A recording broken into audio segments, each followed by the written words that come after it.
Wavelength has long valued equity, diversity, inclusion, and accessibility. I'm proud to say this is something that we championed long before it was mandated by funding bodies. And these are values that we plan to embody for a long time, no matter which direction the cultural pendulum swings. And this event that you're here joining us for this afternoon was supported by a grant we received from the Department of Canadian Heritage and their multiculturalism and anti-racism program, which is a program intended to build our organization's capacity by further embedding these values into both our official policies and our daily operations. And Wavelength has always been about expanding the definition of independent music to include a wider spectrum of people and practices, and also present live music in places where you're less likely to hear it, and in parts of the city that are often underserved by cultural infrastructure. I'm proud to say that two of our participants today are involved one as a presenter and the other as a performer in our upcoming event in Scarborough, the Wavelength Summer Thing Scarborough edition, next Saturday, July 19th in Prairie Drive Park. And that's a free all-day festival as part of the Arts in the Parks program. So thanks everyone for coming, and I'm going to pass things over to our moderator, Menon Dwarka.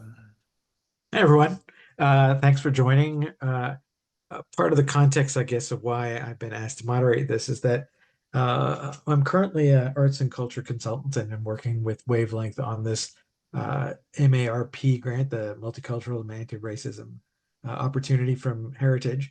But I'm also, in a former lifetime, I was a composer and a musician and grew up in Scarborough. And so some of my personal history intersects with what we're going to talk about today, and with some of the guests as well. So I'm going to maybe loop back to Johnny last, since he was just talking, to tell us a little bit about himself. But Rose, can I start with you to introduce yourself to the group and tell them a little bit about you? Sure. Can you all hear me? All right. I just wanted to add to the land acknowledgement. Often we forget to acknowledge the actual land. So I do want to acknowledge the land and the waters and the creatures and the animals and the spirits and the energies, the consciousness of the land itself. So just a little add-on. And then I hope that people take a moment to reflect on what that means for them, with your connection to the land, and that the pain that we all feel is also what the land is also feeling. So in the city, that the waters are completely blocked, and sometimes I feel like this is a meeting place, but the reason why there's a disconnect in the cities because we've essentially blocked the waters that flow through it. So that was taught to me by Indigenous folks, so I pass that on to you. I'm Rose. I'm a musician. I'm part of an electronic duo called Elle that's been around for 25 years, and a new project called Rosina. So we don't know how to say it actually, so whatever. I also helped run a space called Unit 2 out of the West End, which is kind of a I call it DIT, do it together space. It's just run by a bunch of queer and trans folks of color, weirdos. We're a bit on hiatus as we fight for housing rights, but we were running shows, or we weren't running shows, people were running shows and different things at our space and home for about 15 years. Yeah, and I do a lot of activism work, and right now I just support people, musicians and artists, and try to help them with grants or just care stuff. And I'm a bit of a hermit, so I don't go out so much anymore. So yeah, that's me. Great, thanks, Rose. And Elle, why don't you tell us about yourself? Thank you. My name's Elle de Lyon. A lot of folks call me de Lyon, and that's a name that I go by when I perform spoken word and music. And I also grew up in Scarborough, an area community that was really underserved when I was growing up. And a lot of the reason why I entered the work that I do now, which is as a community developer, as well as a resource project manager in the creative and community art space, is because of the fact that there were not those resources. Something that I heard recently that really resonates with me as the reason why I entered this work is, if they can see us, then they can be us. And so representation is incredibly important to me. And I know that as an independent music artist, there's so many myths, as well as just like a mist and a veil that's often over a lot of the things that are available. And so my job has been to go into those spaces and dispel those theories and come up with new ones to build a new ecosystem around this landscape. So I'm really excited to be here as part of this conversation. And one of the organizations that I work with now and really helped to spark this inspiration in me is Rise Edutainment. And I'm happy to be here representing that organization where I work right now as the program director. And I once was an audience member at their community open mic, and now we've bloomed into a full service or not-for-profit community arts organization over the last 13 years. Great, thanks, Elle. For those of you that might not know Johnny and Wavelength, Johnny, do you want to tell us a little bit about yourself? Absolutely. Thanks, Menon, and thanks, Elle and Rose. I'm Johnny Bunce, aka Johnny Dovercourt. I'm a musician, writer, presenter, now sort of researcher and advocate for the independent music ecosystem. I also grew up in Scarborough and started playing in bands in my teens and became a music journalist, and that's what's one of the things that led me. Those two experiences led me to starting Wavelength. We also turned 25 this year, so we started the same year as Lyle, and we got to both celebrate our 20th birthdays together 5 years ago, which was really fun. And Wavelength's a nonprofit organization. We do year-round concerts. We do two festivals, and we're doing more educational programming like this and some interesting research reports about live music. And I also wrote a book about the history of Toronto music called Any Night of the Week, which was published by Coach House Books. So yeah, I'm excited to take part in this conversation and hear from all these amazing artists and fellow organizers here in the city of Toronto. Fantastic. Thanks, Johnny. I'm going to take a second just to frame the conversation before we jump in. So we've got three prominent members of the performing arts sector here. I want to emphasize that they're going to be leaning into their own personal lived experience. So while they'll be speaking, they won't be speaking on kind of broad strokes of the industry, but about their experience. This is not a how to get booked panel. So for people who are curious, I just ask you to connect with Wavelength through their social media channels and email and things like that. But today we won't be talking about how to become part of the of Wavelength itself. We're going to try and talk about systemic barriers, cultural labor, and access. And I'm hoping that folks that have come to attend today bring that experience with them. And so part of this is going to be a kind of shared acknowledgement of those issues. And we'd love for you to ask some questions about that when we get to the Q&A.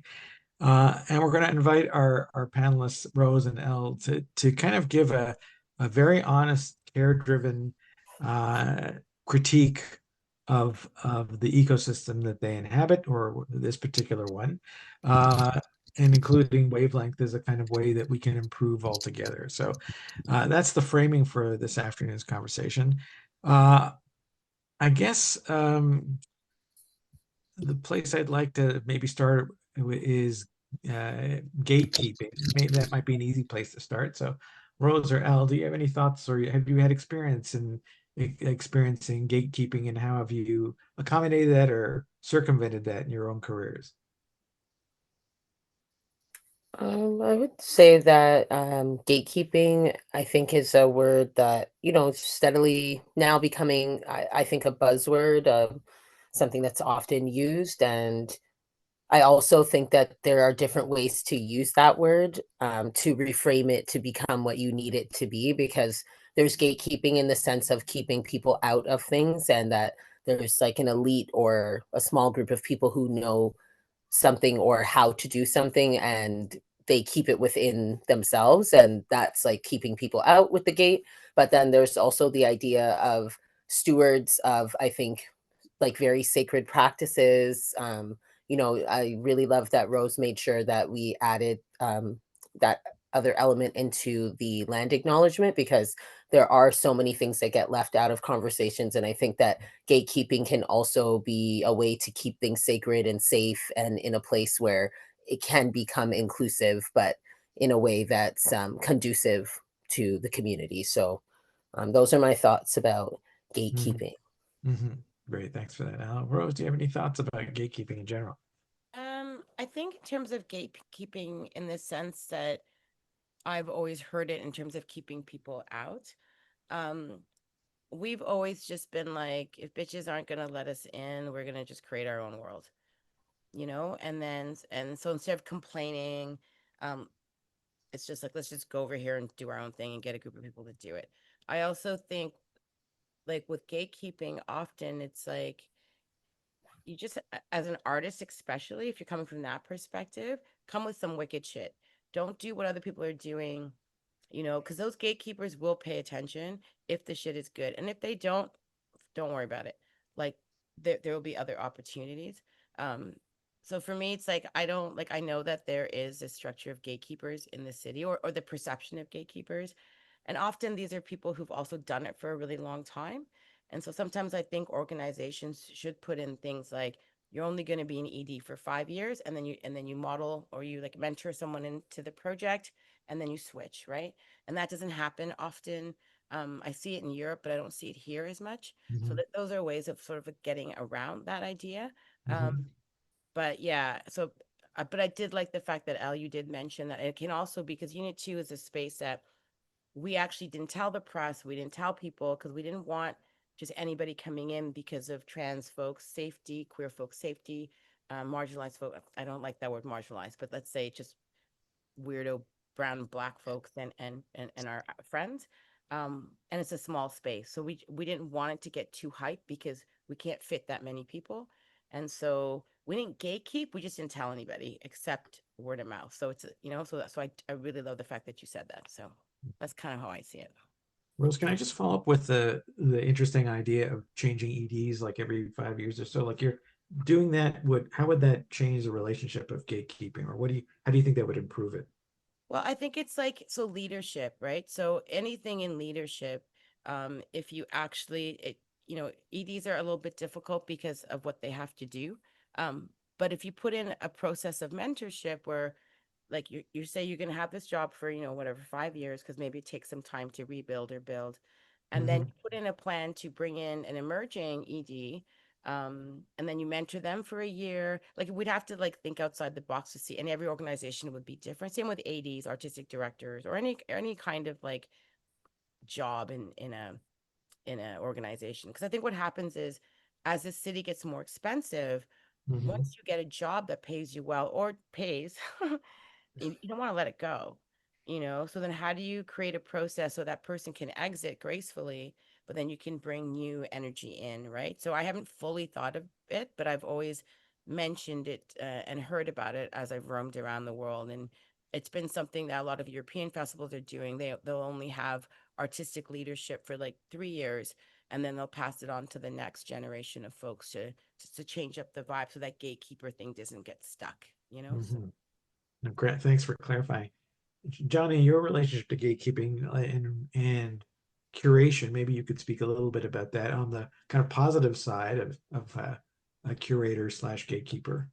Yeah, I really appreciate what both Rose and Elle were saying, and I like that Elle talked about the two different uses of gatekeeping, and it can be kind of one of those hot button words. And I think it's important for me to recognize that even though I don't view myself as a gatekeeper, other people might call me one. I view myself as a curator, but the fact is, when you're curating performance and events lineups, is that by nature you can't include everyone, and who you choose to include and exclude is that the thing that gives your programming its character. But that also does put me in a position of power, and that's not something I take lightly. I appreciate that everyone who submits to perform at our series took the time to do so, and so we listen to everything that comes in. But I think that yeah, it is something that I think is important to be able to sort of transform into a positive. I think Rose, you said something like, "There's no gates where I am. I'm like in a forest." Like I like that. I like that approach. Like, it's just like to think that sort of everyone is welcome, but it's at the same time, it's not possible to find a place for everyone, and to recognize our capacity, right? Especially with Wavelength being a small organization, and we don't actually have that many booking slots per year. So we put a lot of thought into who we're able to program. Great, thanks, Johnny. Just one Rose, last you thought on made that. Sorry. no, go Like, ahead. just a lived example, like, for example, like Pride for many of us, it's just not accessible for artists, especially local artists. And if you do get in, you get paid shit. So then we just started Bricks and Glitter. And instead of us curating it, we basically just took an umbrella of folks who are already doing stuff in the city. And we were just like, we're gonna find some money. We're just gonna put us all under an umbrella for like a week or two, and then just go. So that was one way we were able to not just like, get away from the gatekeeping of Pride, but not do that within our own organizational stuff as well. So that's just an example. Thanks, Rose. Great, thanks. One thing I wanted to add, Menon, quickly is that Sure. one thing that Wavelength has done in the past, and this is picking up on what Rose is saying about the kind of the circular leadership, is that we've had years where I've basically taken a sabbatical from programming and given it over to someone else. We had Daniel Monkman, who is a Anishinaabe musician who curated all of 2023, and a few years before that, we had Ian Stamen, who was a hip hop writer who curated all of 2019. So sort of recognizing that there's there's ways we can make space for other voices to play those curatorial roles. That's really important for us. Right. I was going to just pick up also on what Rose talked about, mentorship, and maybe bring Elle back into the conversation. My sense, Elle, is that from Rise Edutainment that you probably know a lot about mentoring and mentorship. I'm just curious if you want to share, like in your experience, your role as maybe being a mentee or mentoring next generation coming up. Yeah, I know I said that I did grow up in Scarborough and it was heavily underserved. At the same time, when I clued in, which was after a series of unfortunate decisions, I would say that, I decided based on my environment versus looking at my environment and seeing what did exist, to be able to create the life that I wanted. And when I started to have that understanding was I had an opportunity to be a camp counselor. And in that capacity, I was this, teenager that was being a mentee to all of these younger students. And I thought at that time, I had a responsibility. I felt a great sense of responsibility to seek out other opportunities to build up my capacity, my knowledge of how to lead these young people. And in doing that, I started to realize that outside of the school system, and I think that's why I felt that I was so heavily underserved, is because, the place where you're supposed to spend most of your day at school is the place that doesn't have these other resources to explore or engage in creativity and use that as your vehicle, like to create a career for yourself. And when I realized that there were little pockets of these things existing outside, I just became, I would say, a scavenger or an avenger, if you will, to find these things and just keep finding them. And so some of them I realized were not as well structured. And then that could lead to some other safety issues and things like that. And I think that that's really my role in this landscape that exists now, is to be the seeker of those things and like the trailblazer.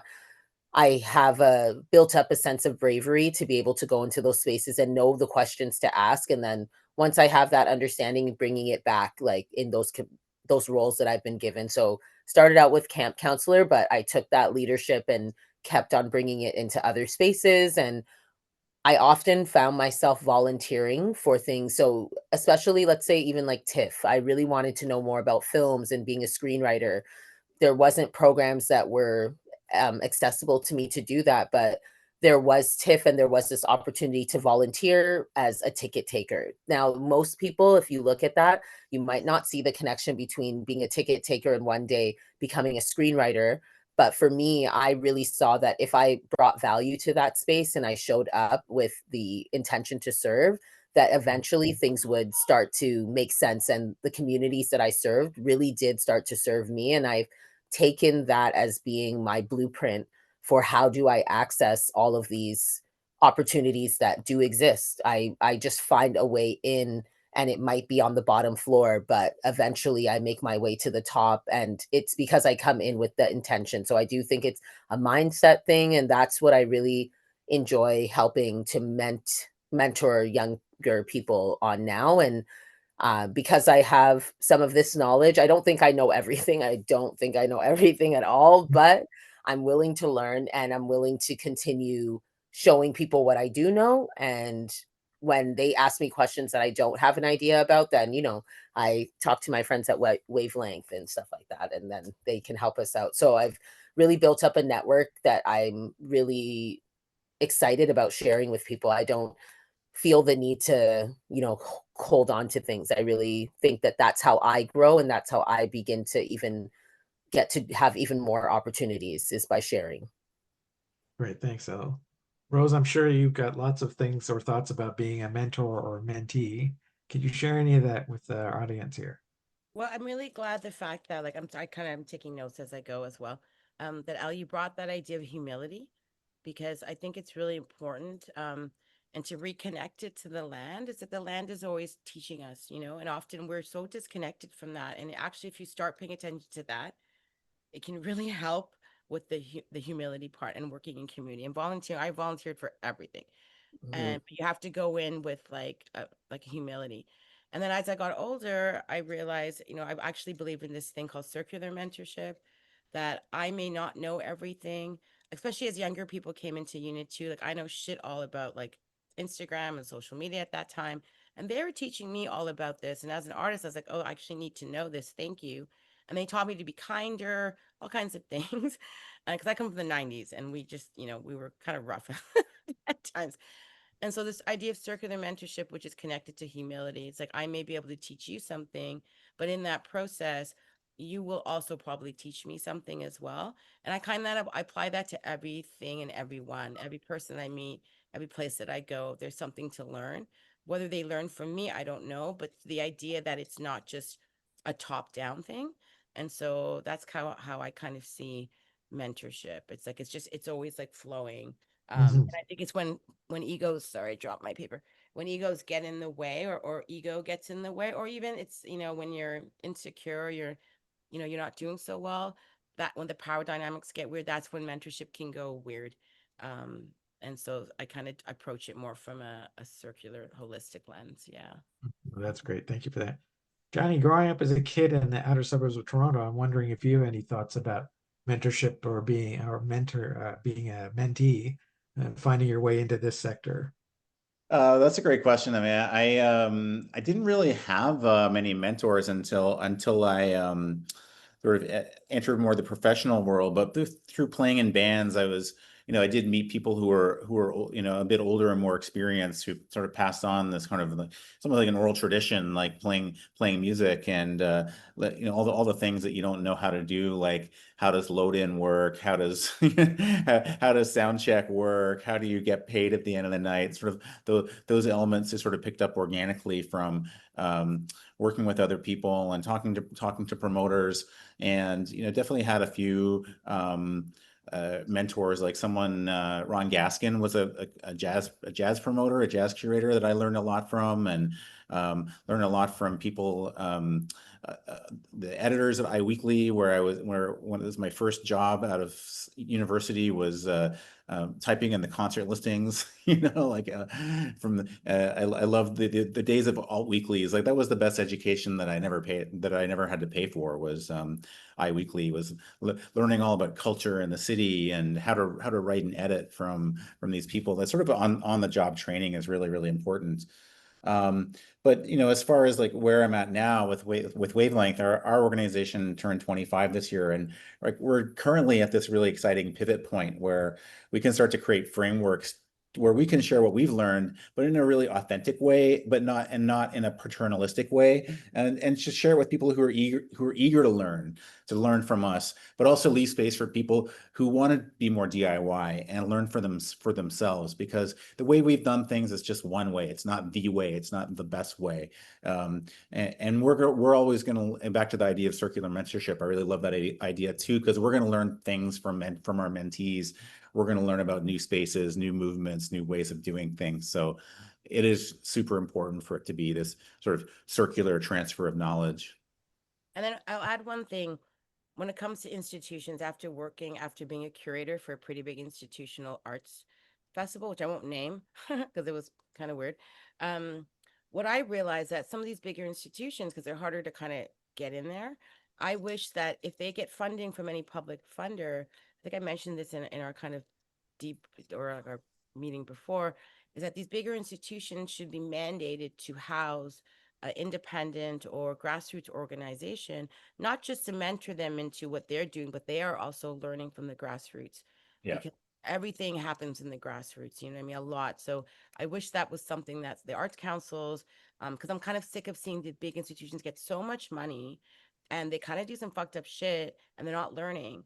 And this is a really beautiful way that they could learn, and then grassroots could also learn and then not replicate that as well, you know? So just an That's idea. great. Thank you for that, Rose.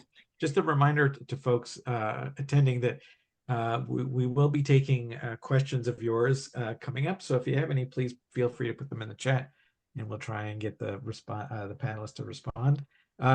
It's come up a couple of times in our chat already about spirituality and kind of even bringing this talk more in line with some spiritual thought. And I'm curious, in a multicultural, multi-faith city like Toronto, how our panelists feel about bringing that kind of thinking into sometimes a power structure that is not open always to different ways of thinking through faith or spirituality. I'm curious if Rose or Elle, if you have thoughts about that. Ooh, that's a hard one. Mhm. I think I've been referring it to as consciousness as of late versus, because I don't want to imply that it's God. But if you believe in God, that's okay, or multiple gods, like that's okay too. But for those who don't, then it's more of an idea of consciousness and energy. And I think that, I mean, physics is proving it. I mean, artists have been saying it for generations, and eons, communities have been saying this for years, and scientists are finally catching up.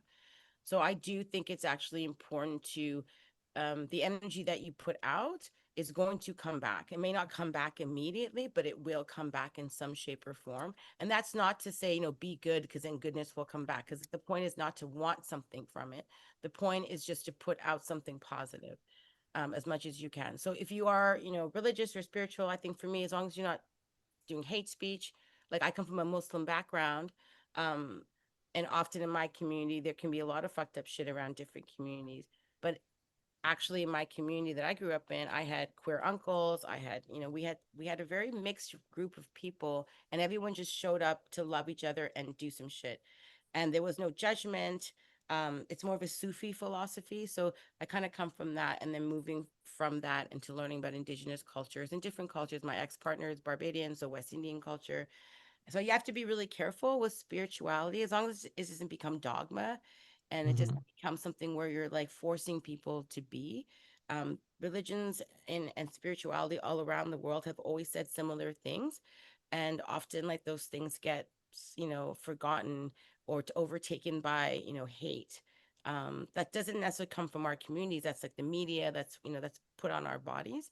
But that's kind of how it's very much about energy for me. So even as an artist, if I come across, you know, another artist or anybody in the scene who's an asshole, even as a curator, I don't want to book you. I don't want to work. I don't care how good you are. I don't care how much money you have. I don't care how much power you have. I'm not interested, you know, but that's how I roll. I also come from middle class privilege, so I have a difference that, you know, I have access to income in a different way, or I did. Um, I always had food on my table, so it's different. If you have to hustle and you got to do some other shit, then you may not be able to do that. So you have to be really careful with it, you know, but that's kind of how I try to approach it, I guess. Great, thank you for that, Rose. Elle, do you have any thoughts about this? Yeah, I just want to know if you can just say the question one more time Oh, to. I'm just curious, like, you know, we had brought up spirituality in this meeting a couple of times. I'm just curious, like, how you are able to incorporate this in a kind of multiracial, multi-faith city like ours. Like, do you have to consciously put it? Do you find any barriers to having a kind of equitable space to talk about this? Like, are you free to talk about your spirituality, I guess, in your practice? I would say now there's a lot more space to speak about these things. Like, even this conversation is a great example of how the world, or at least my world, has opened up when it comes to being able to discuss these things. It's really interesting because today I ran into somebody that when I was first embarking on this spiritual journey, I'm a very spiritual person, I would say. I grew up religious, and when I had the opportunity to continue on the religious path or transform that into what I needed it to be, I chose spirituality and I explored all these different spiritualities. Shout out to grade 11 world religion, which made me realize, I'm like, what? There's other things than Christianity and being Catholic. I didn't have an understanding of that. And so at one point in my life, I thought that that was just the way I was going to do all the sacraments. I was going to go, do every single thing as it was laid out to me as a youngster. And when I saw that there was all these other things, I really went heavy into starting to explore. I'm a big seeker, I would say. I've not similar to you, Rose. Like, I would say, yes, I had some privilege in my life that food was always on my table. My parents would try to find ways to allow me to like do things like go to post-secondary education. And in those experiences, it gave me a sense of myself, and I didn't feel scared to be the first and the only in a lot of rooms. So I would go to Shambhala, like they have this temple in the annex, and I don't know what I was doing there, but I used to work like at the Jewish Community Center. I was doing these programs for youth that had disabilities, and then I would find myself venturing to like yoga studios and temples and just trying to learn more about different religions and different spiritualities and bringing that into my life. And I think that through those experiences, it's also helped me in building and developing the programs and opportunities that I I work with now. Like, I'm very mindful, I would say, and intentional with how can we incorporate those things without it becoming overbearing. And again, then, doing the same thing that I think religion did to me at one point, which I felt alienated because I didn't agree with every single thing that was in the Bible. And I didn't know how it was going to still work in my life. And I'm really glad that now we are able to talk about things like this more freely. I'm not going to say that it's completely free. I still feel sometimes awkward to bring things up, but I still go in with a brave spirit that, I feel fearful, but I'm going to do it anyways. And yeah, I'm really glad that we're even chatting about this right now. And I do see how we're layering a lot of our programming with spirituality and giving people space to do that. Like, we'll do check-in questions and check-out questions, and these are all based on giving people prompts to explore their mindfulness and, how did you account for your mindfulness today? And maybe we're not asking the question in that way, but we're asking so that we can elicit these type of spiritual responses. And I don't think that did not exist before. And I think it's very, very important because it helps you to explore your creativity more deeply.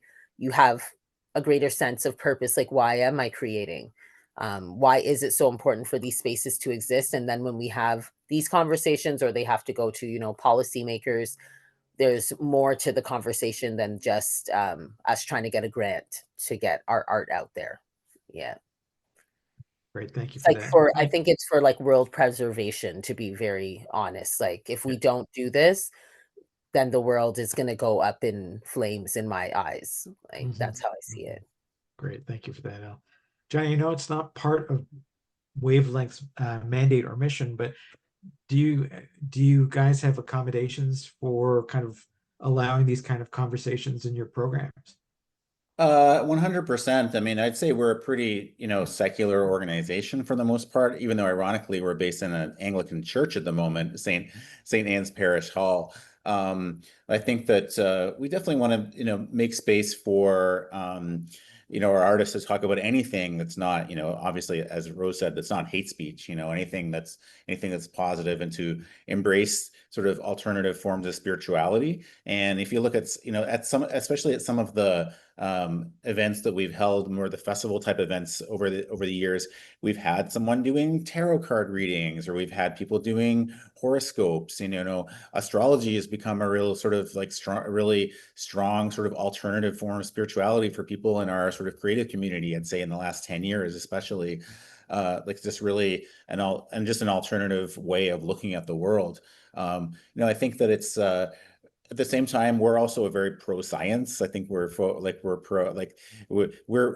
that sort of was my upbringing. Actually, I had a very lightly religious Catholic upbringing, though I went to public school, and I was really into science and nature, and really I think that like that's my kind of spirituality is finding it in nature and the world and what is there. I did a philosophy degree, so, I think like I don't believe in God, but I believe there's got to be some kind of higher power. It might not be anything resembling a consciousness that we can understand, but I think it's important to have those. It's like to create the space for people to have those kind of conversations, and also like for us being in a church, like St. Anne's is also a very progressive congregation. Like they're pro LGBT, they're very multi-faith, they're very in favor of making this, like obviously Christian worship is at the center of what they do, but it's also part of their mission to make this space a welcoming space for people in the arts and cultural community and people of all faiths. And there's some other progressive churches like Trinity St. Paul's, which is united, and they've actually called themselves I think like a center for faith and justice. And actually it's actually kind of lovely because our former GM Aaron Dawson is now the GM of Trinity St. Paul's. So it's interesting to see how like faith spaces can also become cultural centers. And spaces for people to feel welcome and to go against some of the other more hateful elements of organized religion. All right, thank you for that, Johnny. I'll pick up too on Elle mentioned applying for grants, and I'm curious with Rose and Elle about your experience in terms of dealing with these councils or foundations in terms of there's this power structure that you have to kind of apply to. I'm just curious if you can share with the audience what's your experience been in dealing with the whole granting ecosystem and relating to power as a grassroots organization or artist. I think that I don't know, there's a lot of interesting elements within what I think need to present in order to get that yes, or in order to make it onto the short list. I've been on both sides of writing a grant as well as being an assessor of grants, and I got the opportunity. I was fortunate through a mentorship program by United Way, actually, that when I was like first starting out after I got my sociology degree. So I understand, Johnny, it's just like, what am I going to do with this thing? I entered into community development. I thought I would go into public service and, be a social worker. And I did do a lot of those things, and all of those experiences helped me to understand that our barriers are our building blocks. Like the things that we feel are holding us back are actually the things that if we write about them in a succinct way and we have some evidence to support that I'm not the only one that's going through this, and there's like this greater need of why the money should come to someone like me so that I can help people like me to not go through these things. That's what I've noticed is like a successful way to get in there. At the same time, then it does feel exploitive and performative at times to be a part of this process, because at some point I want my barriers to not be the thing that I always have to lead with in order for, to get people on board.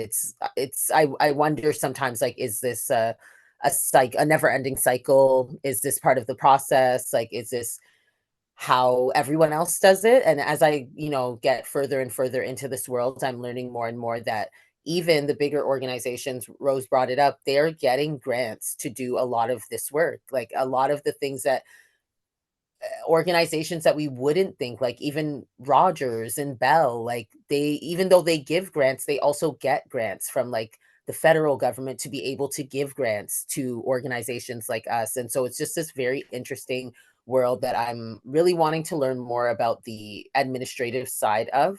But at this point, I think where I'm at is that I know that leading with my barriers has helped me to actually step on them and use them to get a little higher up.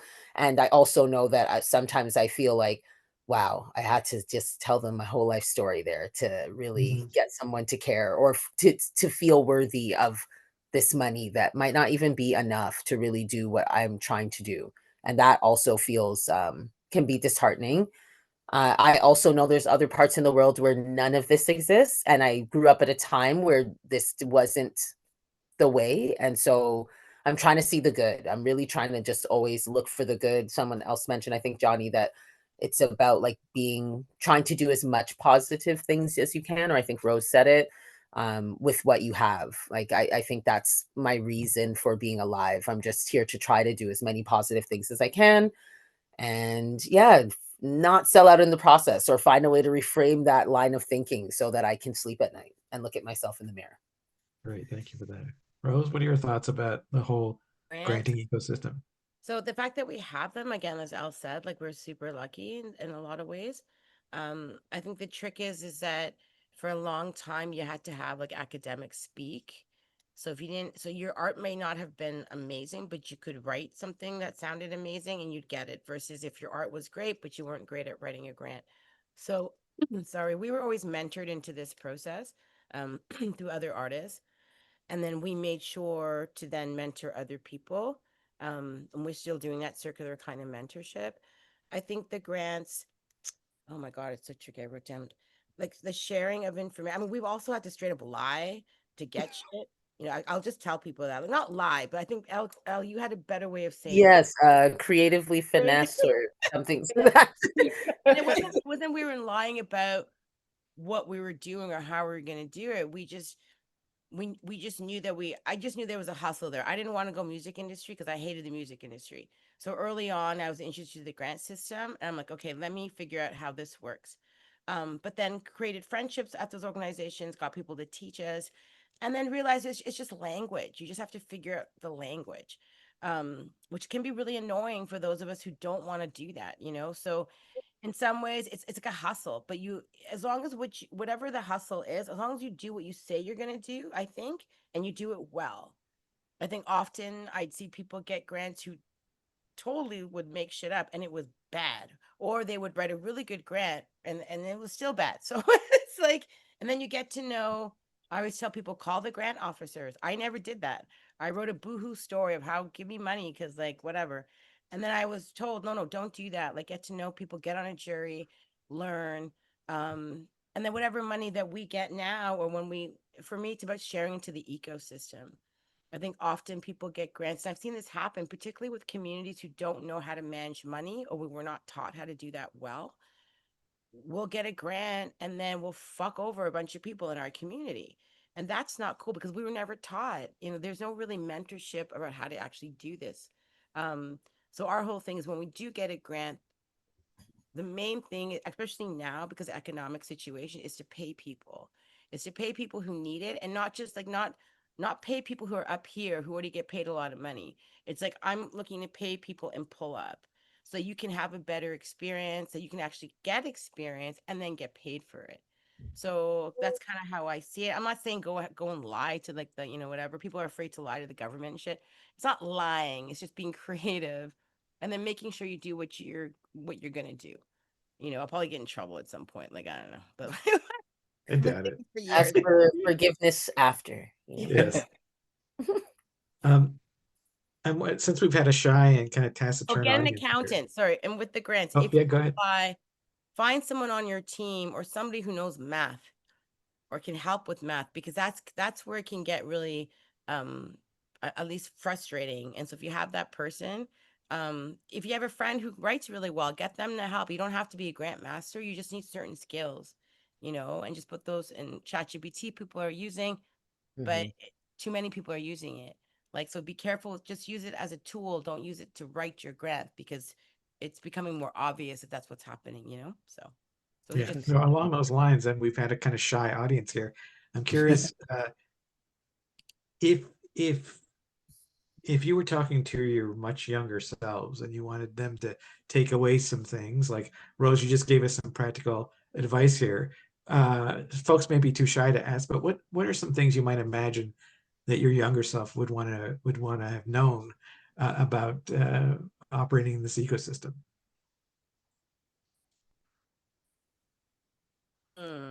like in like the arts ecosystem, because I come from many. Mhm. Mm, my young, well, I'm 17 though, Menon. Like, what do you mean? Yeah, that's good. What didn't you know when you were 17 that you wish you knew now? I didn't know myself. Uh-huh. I think, Elle, we talked about this too. Like, a lot of your work, the way that you handle it is because you've done that mindfulness work, because you've done a lot of that work. And so you can carry that into, like, I wish I knew who I was, because I was so insecure and pretty fucked up that I just wanted to be famous or seen, that I would just, I wasn't horrible or a bitch, but in myself, I wasn't good. And then when you put that person then into an industry or an art world, it will fuck you up even more. So Mhm. I wish that I had done, I've done that work, as you grow older, whatever, like you do that work. But I wish there was more spiritual mentorship or that kind of thing for those of us, especially weirdos, queerdos, those of us who did not fit inside the box. Like, I wish I had found those earlier. I did find them eventually. Or I wish I just had been kinder to myself and just said, you know what, like, you'll figure this out. Like, don't be too hard on yourself, because it can really mess you up, um trying to like aim for this capitalist sort of like thing, when you don't actually come from that and it's not in your body.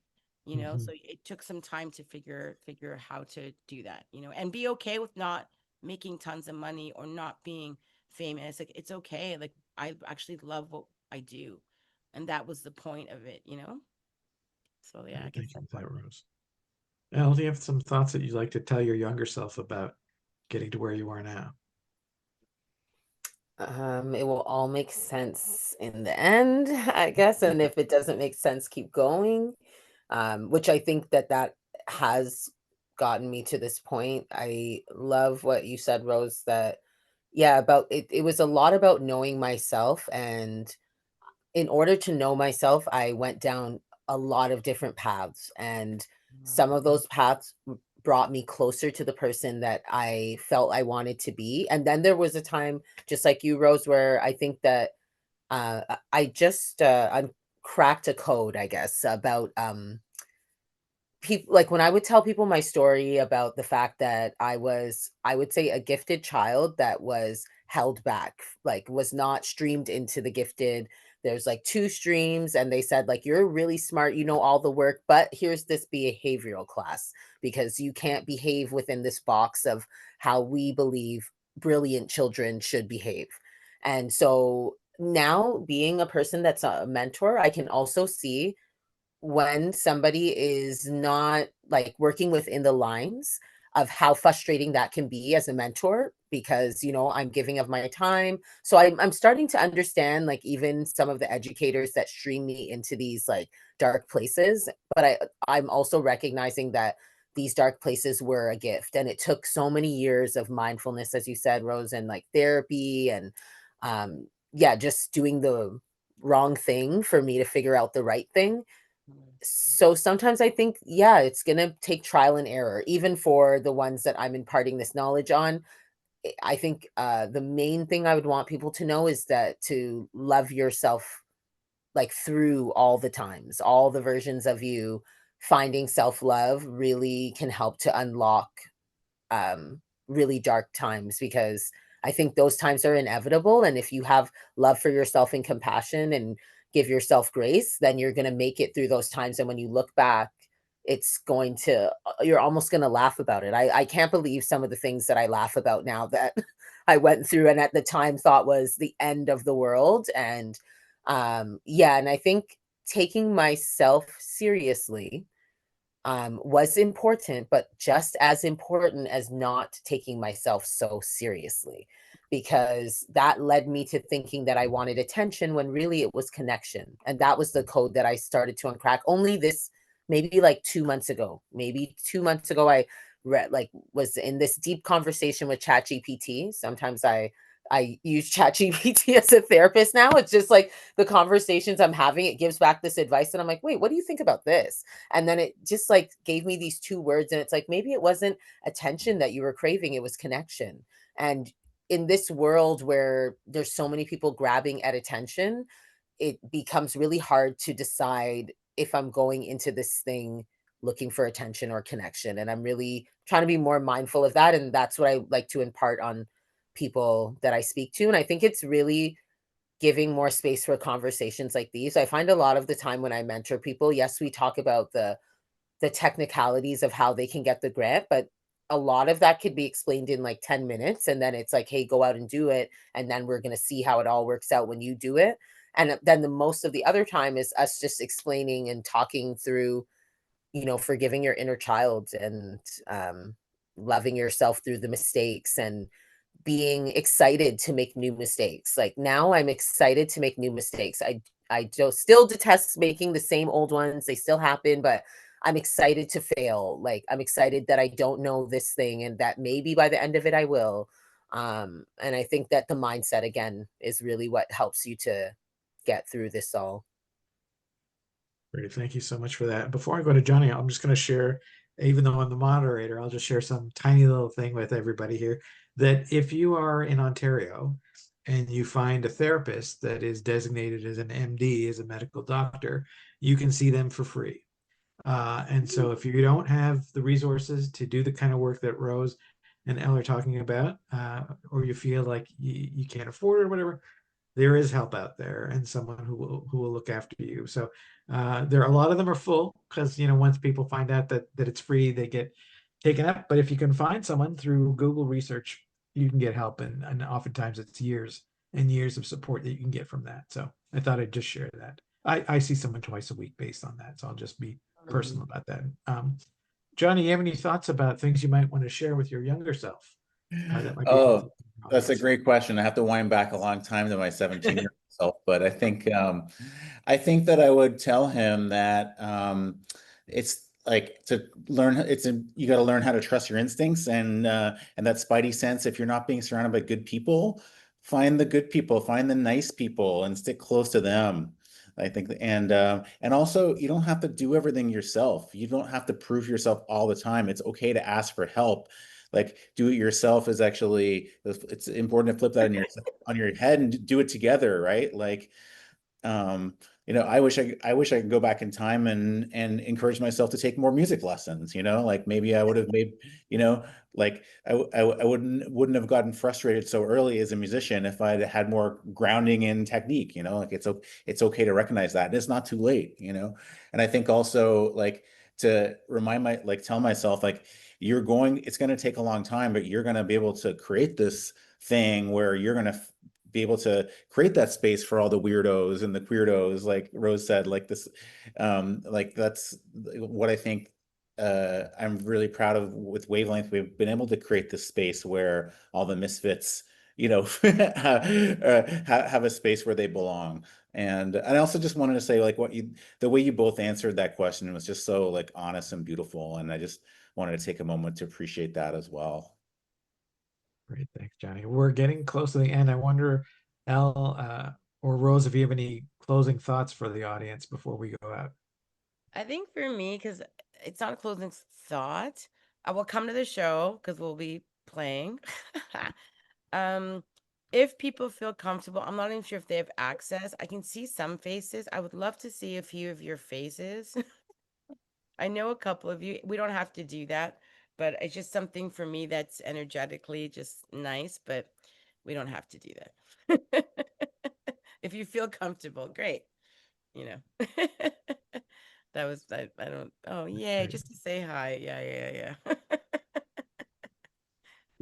Elle, do you have any closing thoughts as we Yeah, I really like what you said, Johnny, about taking more time to do the things that I was scared of, such as pursuing music to a higher level. I'm glad that I'm doing it now. So I would also say in that same breath, it's never too late to do the thing that you're scared of. Like it's never too late to take some action on that. Like even just learn one more thing about it to make it less scary, because fear is often, you know, you can acronize it to false evidence appearing real. And I stopped myself from doing a lot of things because of fear. And then when I pushed myself past that fear, I was like, oh my God, like that was not scary. Or wow, I learned so much by doing that thing. Even if I didn't get what I thought I wanted, I learned so much. And I now I think reframed almost my whole life to I never lose. I either win or I learn. And that's Maya Angelou. And, you know, just again, I really enjoy remembering who said these things, because it also reminds me again that I am one of the people, I didn't really realize it, but now I'm one of the people that people are looking up to. Like here I am at this conversation, and I'm one of the people that, you know, no matter what age someone might be, they might be looking at me right now and just like holding on for dear life onto an idea that they have. And this might be the push that gets them, you know, over that finish line. And so I take that responsibility really with great honor. And yeah, I'm just very thankful that you brought me into this conversation, and it's even helped me even more. I've learned even more that I think is going to help me with my journey. And yeah, I look forward to like maybe 5 years from now, you know, catching up again and being like, hey, did we do those things we talked about? Yeah. Great. Thank you. Johnny, will you take us out? No, I just have enjoyed listening to you both speak so much, and Menon, I really appreciate your like thoughtful moderation here and framing the conversation. And you know, I'm eager to you know, to continue the conversation with all our attendees here. Move on to some questions when we're ready. There's a rather lengthy question in the chat, Johnny. Can you see that?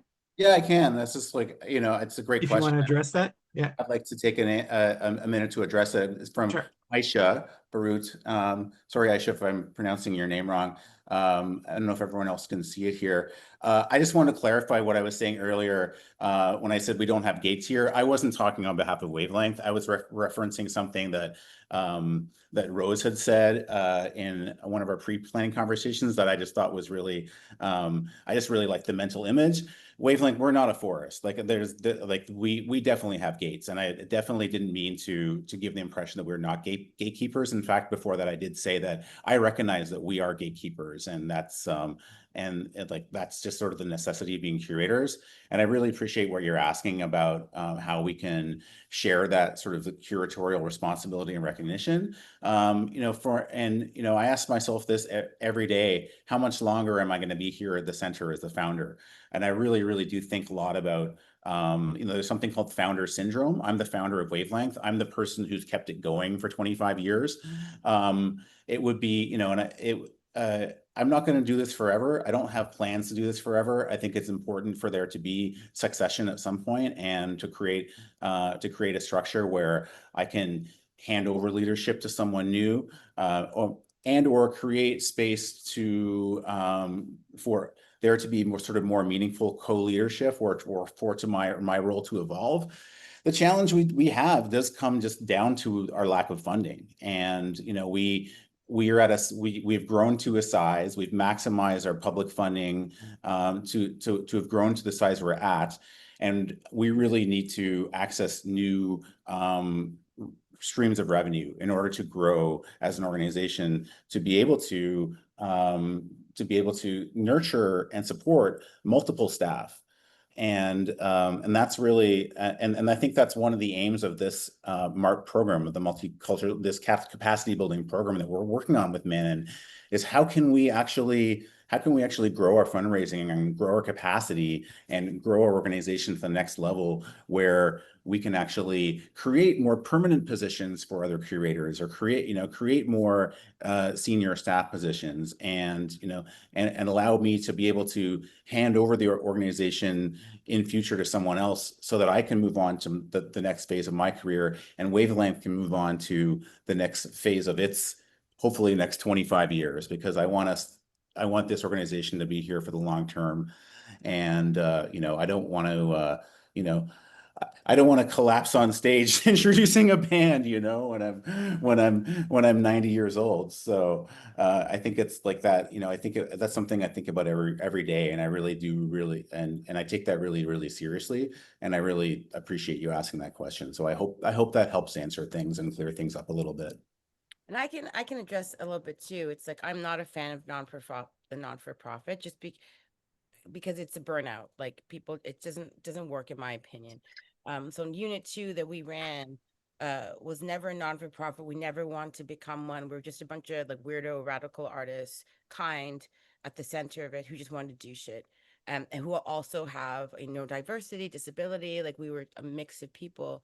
And so if we weren't, again, for me, it's like if I can't get in, or if Wavelength was an organization, no offense, Johnny, I don't want to work for you. No offense. I love working for you in the terms of an artist, but I don't need to be part of the Wavelength organization. We were like, let's just start our own shit. You know what I mean? It could be small, it doesn't have to be big. And then, you know, you can grow. So I actually really suggest, if you're not seeing, if you're having a difficult time in spaces that aren't allowing you in, create your own world and you have to change the model though. And you might not be able to do a non-for-profit. Like we were not able to do that, but we had to then be really super kind and hold each other in a way where we're like, look, if you can't do this and I'm gonna do it, just let us know. There was no like, we got goals. Yeah, sure, we have goals, but if you don't meet those goals, that's fine. Like, we just did our own thing. And we did it here. Mind you, we were able to get a space 15 years ago, and that's much harder. But I'm always shocked how I don't see shit in parks, like just a group of people just drawing or like dancing. You don't need a permit for that. You know, don't tell them it's a mini festival, like just do it, you know. So I actually also recommend, if you're not seeing it in the world, especially if you're coming from, and then if you're sick, or if your mental health isn't great, there are organizations, there are people that you can find. You just gotta like, it doesn't have to be a lot to start, and then don't burn out. So in order not to burn out, you have to share the work. You have to understand that you're not gonna be able to do everything, and you're gonna fuck up, and that's okay, you know. So that's one way of like, you know, and then know that, you know, too, might die because we're fighting for housing rights right now, and that's okay too. The hope is that that information or that energy will get transferred to the next gen who wants to do something. So that's just another way of doing it that doesn't have to be through a nonprofit lens, you know. But you got to be super mindful with that work, you know. Thanks for that, Rose. There's a question just about cultural fit with therapy. That was directed at me. I just want to quickly address that. If you are going to do the Ontario Universal Healthcare supported mental health work, most of these folks will let you do a trial. So you go in and you chat with them. My therapist is a mid-70s Jewish guy. On the outside, we wouldn't have much in common, but we're very close. So, but I would know that if I didn't sit down and have a chat with him. So I might just suggest, if you're curious, you don't need to figure out the cultural fit beforehand. Go and have a conversation. If it feels good, go for another one. You can always stop, right? So anyway, I thought I would just address that Q&A. And there's other orgs too. There's specific for like Yeah. people of color. There's, you know, there's organizations for mental health, arts organizations. So there's more and more coming. It's just the wait list. That's always super difficult. I always tell people, if you can't afford it, walk, nature, you know, things like that can really actually calm your spirit. And you can workbooks. I worked at a women's bookstore for 10 years. There's workbooks. Like, if you can't afford something, there's groups. Like, there is stuff that you can find. You just got to kind of have to, like, you really got to dig and find it, you know? Mhm. And honestly, ChatGPT, Yeah, yeah. I'm telling you, like when you tell it your problems, and I really enjoy actually, and I shouldn't say problems, but things that you're trying to build solutions for. That's really what I asked ChatGPT for. Like, I'm saying, this is the issue, and I just noticed that it's even helping me with my like team conflicts. Like, even, you know, sometimes something happens on a project and I don't know how to take responsibility for it. Like, to say it in a way that's going to mend this bridge. And I think that so much of issues that we have is based on our tone and the way we said it. Like, and if we say it just like you were saying, Rosina, about the grants, like, it's actually the language that we use that gets us to the top of the list. And if you can use the language, like, you can start to experience breakthroughs from those breakdowns. So yeah, if I would agree, the lines are long, but I also agree with you, Menon, that a lot of the therapists that helped me didn't look like me. The ones that helped me to get to a breakthrough, it was me being willing to look past their culture and get to the human stuff that we were talking about. There is like some commonality there. But I still like, you know, speaking to people that look like me if I can. I'm not Sure, going of to say course. that I don't. Of Yeah. course. And I'd Yeah, recommend DeepSeek. I mean, ChatGPT for me, I was on it at first, but then environmentally, it's so bad. And who's clocking That, that yes. information? We don't know. And We don't the know. problem with ChatGPT, you have to be super careful that it will give you information catered to you, which is good, except it might fuck with you that way too. Yes, it You gotta could, be super because it careful. could like make you feel like you're right all the time. Like take it with a grain of Exactly. salt. Yeah, and I I use DeepSeek because it's open source, and only as a tool. But like, yeah, I mean, you can have some As a helpful tool, conversation. that's very Don't use it important. as I your agree. full therapist. That's like in between, you know, while you're on the waiting list. Right. Thank you for that. John, I think we're at 10 minutes now. Does that work? Perfect. Thanks. Great. Thanks so much, Menon. Thanks, Rose. Thanks, Elle. And thanks everyone for being here. If you have any feedback you want to share with Wavelength, please email us at info@wavelengthmusic.ca. Make sure you follow us on the socials at Wavelength Music. And I just want to get a plug in for our next event coming up Saturday, July 19th in Prairie Drive Park, which is near Victoria Park Station in the East End. That away. We're going to be having Rose is going to be on stage with their new project, Rosina or Rosinex. We've also got Zinnia. Rise Edutainment is presenting Dynasty. We've got Beams. Hiruk Cafe is presenting an Ethio Jazz Ensemble. More or less is DJing between bands, and UTSC, Sound Life Scarborough at UTSC is going to be starting off with a Brazilian percussion and workshop and performance with Aline Morales. So it's all free from 3 to 10 p.m. Next Saturday, the July 19th. We do have a permit. It's part of Arts in the Park, but I encourage people to do shows everywhere without a permit. Take over a public space. Be careful, depending who you are. Yeah. And it's all free in all ages, and we hope to see you all there. Blessings. Great. Thanks everyone for coming. Thank you. you.